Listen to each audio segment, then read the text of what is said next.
बिस्मिल्लाहिर्रहमानिर्रहीम। नाज़रीन सामीन अस्सलाम वालेकुम। बनी इसराइल में बसीसा नामी एक राहब था। उस वक्त बनी इसराइल में उस जैसा कोई इबादत गुजार नहीं था।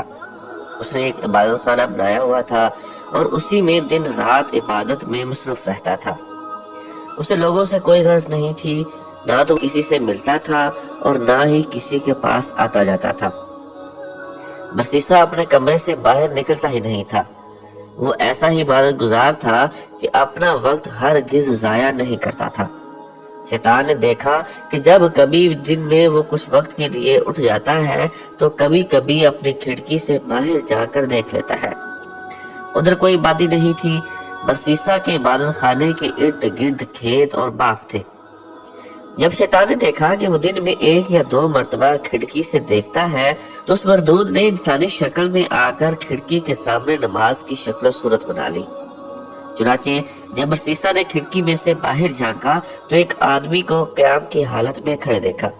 वो बड़ा हैरान हुआ। जब दिन के दूसरे हिस्से में उसने दोबारा इरादतन बाहर देखा तो रुकू की हालत में था। फिर तीसरी मरतबा सजदे की हालत में देखा। कई दिन इसी तरह होता रहा। आहिस्ता आहिस्ता बसीसा के दिल में ये बात आने लगी कि ये तो कोई बड़ा ही बुजुर्ग इंसान है जो दिन रात इतनी इबादत कर रहा है। यहाँ तक कि बसीसा ने दिल में सोचा कि उससे पूछूं तो सही कि ये कौन है। जब बसीसा के दिल में ये ख्याल आया तो शैतान ने खिड़की के करीब मुसल्ला बिछाना शुरू कर दिया। जब मुसल्ला खिड़की के करीब आ गया तो बसीसा ने बाहर झांका और शैतान से पूछा, तुम कौन हो? वो कहने लगा, आपको मुझसे क्या गरज, मैं अपने काम में लगा हुआ हूँ, बराए मेहरबानी आप मुझे डिस्टर्ब न करें। वो सोचने लगा कि ये अजीब बात है कि ये शख्स किसी की बात सुनना गवारा ही नहीं करता। दूसरे दिन बसीसा ने फिर पूछा कि आप अपना तारफ तो करवाएं। वो शख्स कहने लगा कि मुझे अपना काम करने दो, मैं फारिग नहीं हूँ। अल्लाह ताला की शान कि एक दिन बारिश होने लगी। वो शख्स बारिश में भी नमाज की शक्ल बनाकर खड़ा हो गया। बसीसा के दिल में बात आई कि जब ये इतना इबादत गुजार है कि उसने बारिश की भी कोई परवाह नहीं की, क्यों ना अच्छे इखलाक का मुजाहिरा करूं और उससे कहूं कि आप अंदर आ जाएं। चुनाचे उसने शैतान को पेशकश की कि बाहर बारिश हो रही है, आप अंदर आ जाएं। वो जवाब में कहने लगा, ठीक है, मोमिन को मोमिन की दावत कबूल कर लेनी चाहिए, लिहाजा मैं आपकी दावत कबूल कर लेता हूँ। शैतान तो यही चाहता था। चुनाचे उसने कमरे में आकर नमाज की नियत बांध ली। वो कई महीनों तक उसके कमरे में इबादत की शक्ल बनाकर खड़ा रहा। वो दरअसल इबादत नहीं कर रहा था, फकत नमाज की शक्ल बनाकर खड़ा था, लेकिन बसीसा यही समझ रहा था कि वो नमाज पढ़ रहा है। जब कई महीने गुजर गए तो बसीसा ने उसे वाकई बहुत बड़ा बुजुर्ग समझना शुरू कर दिया और उसके दिल में उसके साथ अकीदत पैदा होना शुरू हो गई। उतने अरसे के बाद शैतान बसीसा से कहने लगा कि अब मेरा साल पूरा हो चुका है, लिहाजा मैं अब यहाँ से जाता हूँ, मेरा मकाम कहीं और है। रवानगी के वक्त जैसे ही दिल नरम होता है, लिहाजा शैतान बसीसा से कहने लगा, अच्छा, मैं आपको जाते जाते एक ऐसा तोहफा दे जाता हूँ जो मुझे अपने बड़े बुजुर्गों से मिला था। वो तोहफा ये है कि अगर तुम्हारे पास कोई भी बीमार आए तो उस पर कुछ पढ़कर दम कर देना, वो ठीक हो जाया करेगा। बसीसा ने कहा कि मुझे इस अमल की जरूरत नहीं है। शैतान कहने लगा कि हमें ये नेमत तवील मुद्दत की मेहनत के बाद मिली है, मैं ये नेमत तुम्हें तोहफे में दे रहा हूँ और तुम इनकार कर रहे हो, तुम तो बड़े नालायक इंसान हो। ये सुनकर बसीसा कहने लगा, अच्छा जी, मुझे भी सिखा दे। चुनाचे शैतान ने उसे एक अमल सिखा दिया और ये कहते हुए रुखसत हो गया कि अच्छा, फिर कभी मिलेंगे। शैतान वहां से सीधा बादशाह के घर गया। बादशाह के 3 बेटे और 1 बेटी थी। शैतान ने जाकर उसकी बेटी पर असर डाला और वो मजनूना सी बन गई। वो खूबसूरत और पढ़ी लिखी लड़की थी, लेकिन शैतान के असर से उसे दौरे पड़ना शुरू हो गए। बादशाह ने उसके इलाज के लिए हकीम और डॉक्टर बुलवाए। कई दिनों तक वो उसका इलाज करते रहे, लेकिन कोई फायदा न हुआ। जब कई दिनों के बाद इलाज के बाद भी कुछ अफाका न हुआ तो शैतान ने बादशाह के दिल में ये बात डाली कि बड़े हकीमों और डॉक्टरों से इलाज करवा लिया है, अब वो किसी बुजुर्ग से ही दम करवा कर देख लो। یہ خیال آتے ہی اس نے سوچا کہ ہاں کسی عابد کو تلاش کرنا چاہیے۔ چنانچہ اس نے اپنے سرکاری بندے بھیجے تاکہ وہ پتہ کر کے آئے کہ اس وقت سب سے زیادہ نیک بندہ کون ہے۔ سب نے کہا کہ اس وقت سب سے زیادہ نیک آدمی تو برسیسا ہے اور وہ تو کسی سے ملتا ہی نہیں ہے۔ بادشاہ نے کہا کہ اگر وہ کسی سے نہیں ملتا تو ان کے پاس جا کر میری طرف سے درخواست کرو کہ ہم آپ کے پاس آ جاتے ہیں۔ چنانچہ کچھ آدمی برسیسا کے پاس گئے۔ اس نے انہیں دیکھ کر کہا کہ مجھے ڈسٹرب کرنے کیوں آئے ہیں؟ انہوں نے کہا کہ بادشاہ کی بیٹی بیمار ہے، حکیموں اور ڈاکٹروں سے بڑا علاج کروایا ہے لیکن کوئی فائدہ نہیں ہوا۔ بادشاہ چاہتے ہیں کہ آپ بے شک یہاں نہ آئیں تاکہ آپ کی عبادت میں خلل نہ آئے۔ ہم آپ کے پاس بچی کو لے کر آ جاتے ہیں، آپ یہی اس بچی کو دم کر دینا، ہمیں امید ہے کہ آپ کے دم کرنے سے بچی ٹھیک ہو جائے گی۔ برسیسا کے دل میں خیال آیا کہ ہاں میں نے ایک دم سیکھا تھا، اس کو آزمانے کا یہ اچھا موقع ہے، چلو یہ تو پتہ چل جائے گا کہ وہ دم ٹھیک ہے بھی یا نہیں۔ بادشاہ اپنی بیٹی کو لے کر برسیسا کے پاس آ گیا۔ اس نے جیسے ہی دم کیا وہ فوراً ٹھیک ہو گئی۔ مرض بھی شیطان نے لگایا تھا اور دم اسی نے بتایا تھا، لہٰذا دم کرتے ہی شیطان اس کو چھوڑ کر چلا گیا اور وہ بالکل ٹھیک ہو گئی۔ بادشاہ کو پکا یقین ہو گیا کہ میری بیٹی اسی دم سے ٹھیک ہوئی ہے۔ 1.5 ماہ کے بعد شیطان نے پھر اسی طرح بچی پر حملہ کیا اور وہ اسے پھر برسیسا کے پاس لے آئے۔ اس نے دم کیا تو وہ پھر اسے چھوڑ کر چلا گیا، حتیٰ کہ 2-4 مرتبہ کے بعد بادشاہ کو یقین ہو گیا کہ میری بیٹی کا علاج اس کے دم میں ہے۔ اب برسیسا کی بڑی شہرت ہوئی کہ اس کے دم سے بادشاہ کی بیٹی ٹھیک ہو جاتی ہے۔ کچھ عرصہ کے بعد اس بادشاہ کے ملک پر کسی نے حملہ کیا تو وہ اپنے شہزادوں کے ہمراہ دشمن کا مقابلہ کرنے کے لیے تیاری کرنے لگا۔ اب بادشاہ سوچ میں پڑ گیا کہ اگر جنگ میں جائیں تو بیٹی کو کس کے پاس چھوڑ کر جائیں۔ کسی نے مشورہ دیا کہ کسی وزیر کے پاس چھوڑ جائیں اور کسی نے کوئی اور مشورہ دیا۔ بادشاہ کہنے لگا کہ اگر اس کو دوبارہ بیماری لگ گئی تو پھر کیا بنے گا؟ برسیسا تو کسی کی بات بھی نہیں سنے گا۔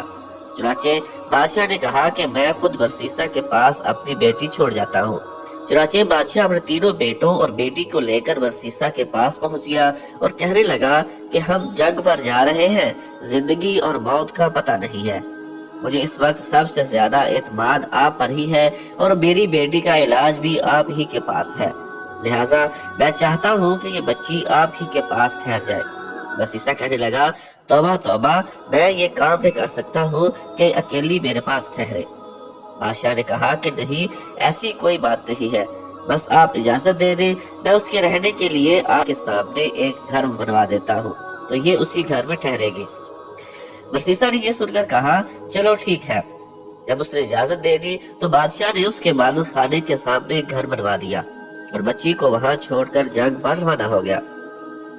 برسیسا کے دل میں بات آئی کہ میں اپنے لیے تو کھانا بناتا ہی ہوں، اگر بچی کا کھانا بھی میں ہی بنا دیا کروں تو اس میں کیا حرج ہے، کیونکہ وہ اکیلی ہے، پتہ نہیں کہ اپنے لیے کھانا پکائے گی بھی یا نہیں پکائے گی۔ چنانچہ برسیسا کھانا بناتا اور خود کھا کر باقی آدھا کھانا اپنے عبادت خانے کے دروازے سے باہر رکھ دیتا اور اپنا دروازہ کھٹکھٹا دیتا۔ یہ اس لڑکی کے لیے اشارہ ہوتا تھا کہ اپنا کھانا اٹھا لو۔ اس طرح وہ لڑکی کھانا اٹھا کر لے جاتی اور کھا لیتی۔ کئی مہینوں تک یہی معمول رہا۔ اس کے بعد شیطان نے اس کے دل میں یہ بات ڈالی کہ دیکھو وہ لڑکی اکیلی رہتی ہے، تم کھانا پکا کر اپنے دروازے کے باہر رکھ دیتے ہو اور لڑکی کو وہ کھانا اٹھانے کے لیے گلی میں نکلنا پڑتا ہے، اگر کبھی کسی مرد نے دیکھ لیا تو اس کی عزت خراب کر دے گا، اس لیے بہتر یہ ہے کہ کھانا بنا کر اس کے دروازے کے اندر رکھ دیا کرو تاکہ اس کو باہر نہ نکلنا پڑے۔ چنانچہ برسیسا نے کھانا بنا کر اس لڑکی کے گھر کے دروازے کے اندر رکھنا شروع کر دیا۔ وہ کھانا رکھ کر کنڈی کھٹکھٹا دیتا اور لڑکی کھانا اٹھا لیتی۔ یہی سلسلہ چلتا رہا۔ جب کچھ اور مہینے بھی اسی طرح گزر گئے تو شیطان نے اس کے دل میں ڈالا کہ تم خود تو عبادت میں لگے رہتے ہو، یہ لڑکی اکیلی ہے، ایسا نہ ہو کہ تنہائی کی وجہ سے اور زیادہ بیمار ہو جائے، اس لیے بہتر ہے کہ اس کو کچھ نصیحت کر دیا کرو تاکہ وہ بھی عبادت گزار بن جائے اور اس کا وقت ضائع نہ ہو۔ یہ خیال دل میں آتے ہی اس نے کہا کہ ہاں یہ بات تو بہت اچھی ہے، لیکن اس کام کی کیا ترکیب ہونی چاہیے؟ شیطان نے اس بات کا جواب بھی اس کے دل میں ڈالا کہ لڑکی کو کہہ دو کہ وہ اپنے گھر کی چھت پر آ جایا کرے اور تم بھی اپنے گھر کی چھت پر بیٹھ جایا کرو اور اسے واضح نصیحت کیا کرو۔ चुनाचे बरसीसा ने इसी तरतीब से वसवास और नसीहत करना शुरू कर दी। उसके वास का उस लड़की पर बड़ा असर हुआ। उसने नमाज पढ़ दी और वजीफे करना शुरू कर दिए। अब शैतान ने बरसीसा के दिल में ये बात डाली कि देख, तेरी नसीहत का लड़की पर कितना असर हुआ है। ऐसी नसीहत तो तुम्हें हर रोज करनी चाहिए।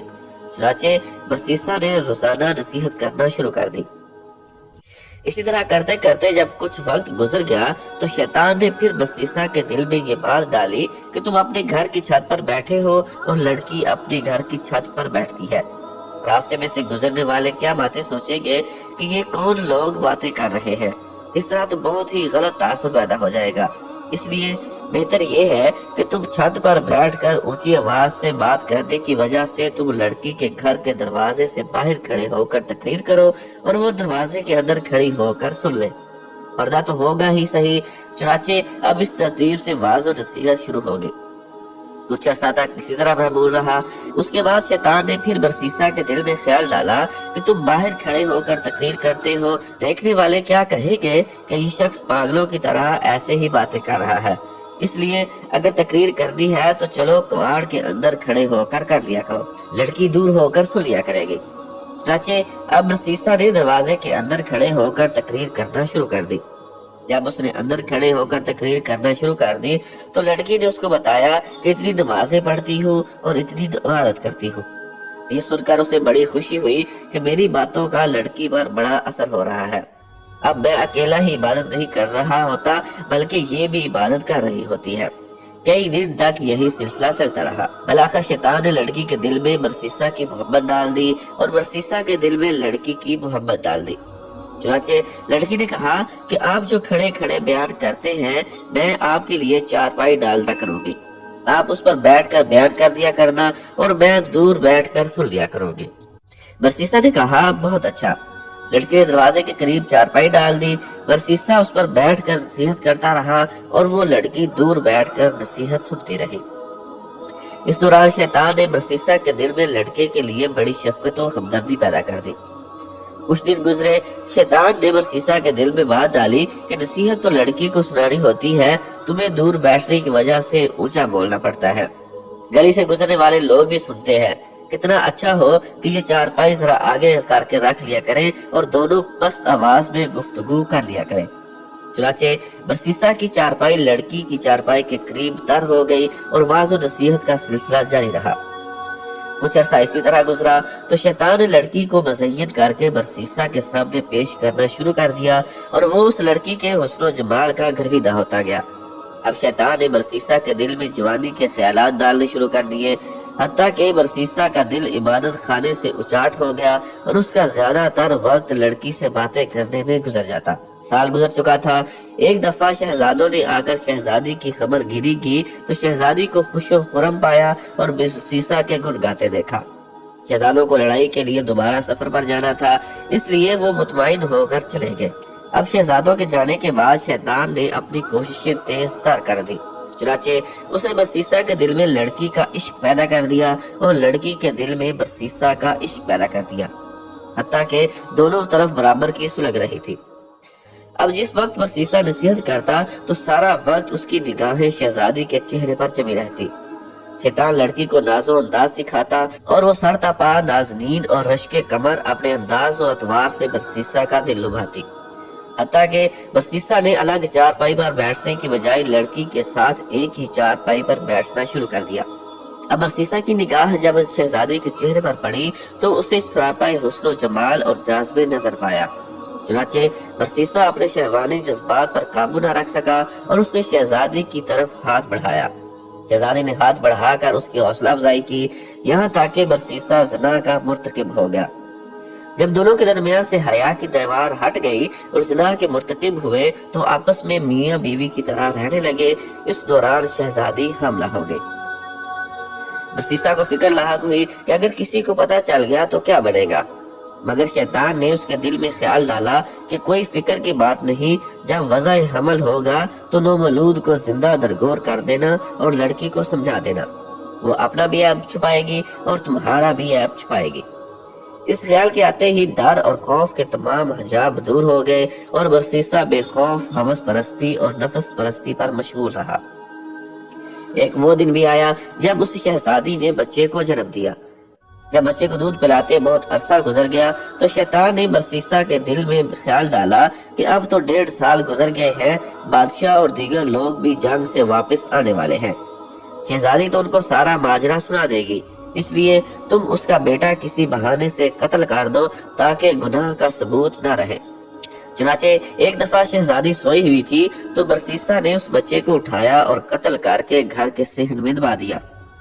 ماں تو ماں ہی ہوتی ہے، جب وہ اٹھی تو اس نے کہا میرا بیٹا کدھر ہے؟ برسیسا نے کہا مجھے تو کوئی خبر نہیں۔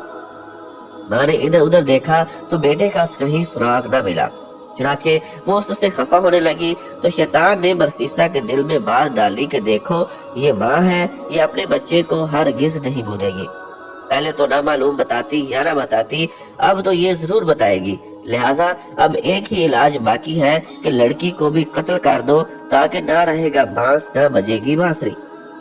جب بادشاہ آ کر پوچھے گا تو بتا دینا کہ لڑکی بیمار ہوئی اور مر گئی تھی۔ جیسے ہی اس کے دل میں یہ بات آئی تو کہنے لگا کہ بالکل ٹھیک ہے، چنانچہ اس نے لڑکی کو بھی قتل کر دیا اور لڑکے کے ساتھ ہی صحن میں دفن کر دیا۔ اس کے بعد وہ اپنی عبادت میں مشغول ہو گیا۔ کچھ مہینوں کے بعد بادشاہ سلامت واپس آ گئے۔ اس نے بیٹوں کو بھیجا کہ جاؤ اپنی بہن کو لے آؤ۔ وہ برسیسا کے پاس آئے اور کہنے لگے کہ ہماری بہن آپ کے پاس تھی، ہم اسے لینے آئے ہیں۔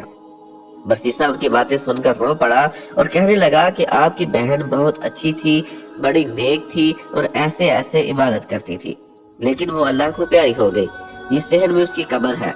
بھائیوں نے جب سنا تو رو دھو کر واپس چلے گئے۔ گھر جا کر جب وہ رات کو سوئے تو شیطان خواب میں بڑے بھائی کے پاس گیا اور اس سے پوچھنے لگا کہ بتاؤ تمہاری بہن کا کیا بنا؟ وہ کہنے لگا کہ ہم جنگ کے لیے گئے ہوئے تھے اور اسے برسیسا کے پاس چھوڑ گئے تھے، وہ اب فوت ہو چکی ہے۔ شیطان کہنے لگا وہ فوت نہیں ہوئی تھی۔ اس نے پوچھا کہ اگر فوت نہیں ہوئی تھی تو پھر کیا ہوا تھا؟ شیطان کہنے لگا برسیسا نے اس کے ساتھ زنا کیا، جب بچہ پیدا ہوا تو اس نے خود اسے قتل کیا اور فلاں جگہ اسے دفن کر دیا، اور بچے کو بھی اس نے اسی کے ساتھ دفن کیا تھا۔ اس کے بعد وہ خواب میں ہی اس کے درمیانے بھائی کے پاس گیا اور اس کو بھی یہی کچھ کہا، اور پھر اس کے چھوٹے بھائی کے پاس جا کر بھی یہی کچھ کہا۔ تینوں بھائی جب صبح اٹھے تو اس نے کہا کہ میں نے یہ خواب دیکھا ہے، دوسرے نے کہا کہ میں نے بھی خواب دیکھا ہے، تیسرے نے کہا کہ میں نے بھی یہی خواب دیکھا ہے۔ وہ آپس میں کہنے لگے کہ عجیب اتفاق ہے کہ سب کو ایک جیسا خواب آیا ہے۔ سب سے چھوٹے بھائی نے کہا یہ اتفاق کی بات نہیں ہے، بلکہ میں تو جا رہا ہوں اس کی تحقیق کروں گا۔ دوسرے نے کہا چھوڑو بھائی، یہ کون سی بات ہے، جانے دو۔ وہ کہنے لگا نہیں، میں ضرور تفتیش کروں گا۔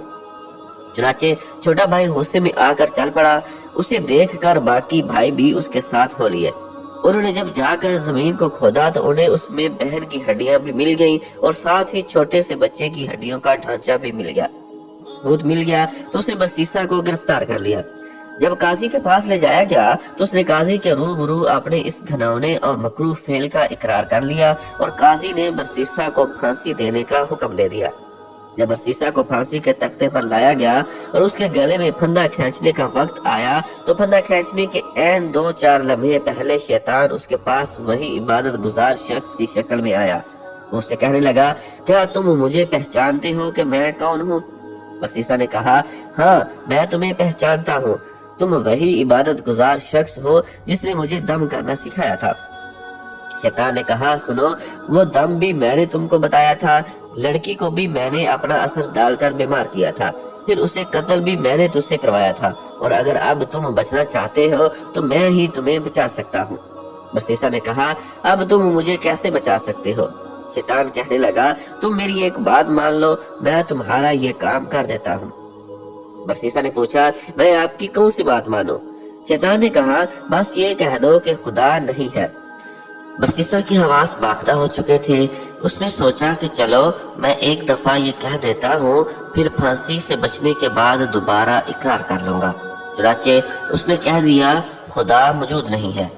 عین اس لمحہ کھینچنے والے نے رسا کھینچ دیا اور یوں اس عبادت گزار کی کفر پر موت آ گئی۔